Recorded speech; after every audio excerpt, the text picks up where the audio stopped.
আসসালামু আলাইকুম প্রিয় শিক্ষার্থী ভাই এবং বোনেরা, আশা করি তোমরা সকলেই অনেক অনেক ভালো আছো। তোমরা যারা এইচএসসি 27 ব্যাচের শিক্ষার্থী রয়েছো, তোমাদের বেশ কিছু নতুন ব্যাচ আমাদের আরম্ভ হয়েছে খায়রুল আইসিটি কেয়ারের।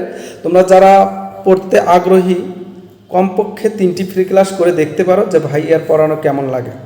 এবং আমি এতটুকু আশ্বস্ত করে বলতে পারি, এতটুকু গ্যারান্টি দিয়ে বলতে পারি, ক্লাসের পড়া ক্লাসে মুখস্থ হবে, যত বড় দুর্বল স্টুডেন্ট হও না কেন।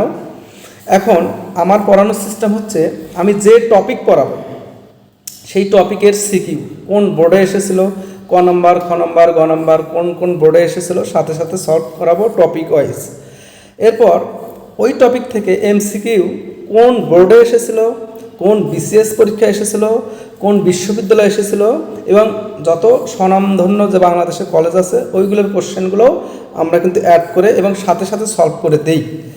এবং এতে করে বোঝা যাবে যে আমি যে টপিকটা পড়তেছি এই টপিকটা কতটুকু গুরুত্বপূর্ণ। এই টপিকটা আমি পড়লাম, এটা আমি প্রশ্নগুলো সলভ করতে পারতেছি কিনা, পরীক্ষার হলে যেভাবে প্রশ্ন আসে পরীক্ষায় ওই প্রশ্নগুলো আমি সাথে সাথে সলভ করতে পারছি কিনা। একটু যদি প্রশ্ন প্যাটার্নটা ঘুরিয়ে পেঁচিয়ে দেয় তবুও কিন্তু আমরা ওখানে সাথে সাথে সলভ করতে পারবো। সো এতটুকু গ্যারান্টি, ক্লাসের পড়া ক্লাসে মুখস্থ হবে। তোমরা যারা পড়তে আগ্রহী, এইচএসসি 27 ব্যাচের শিক্ষার্থী রয়েছে, তারা আজ বিকাল 3টা থেকে 4টায়, 4টা থেকে 5টা, 5টা থেকে 6টায় আমাদের নতুন ব্যাচ আরম্ভ হয়েছে। তোমরা চাইলে 3টা ফ্রি ক্লাস করে দেখতে পারো। যদি মনে হয় ক্লাসের পড়া ক্লাসে মুখস্থ হচ্ছে না, তাহলে বলবো পড়ার দরকার নেই।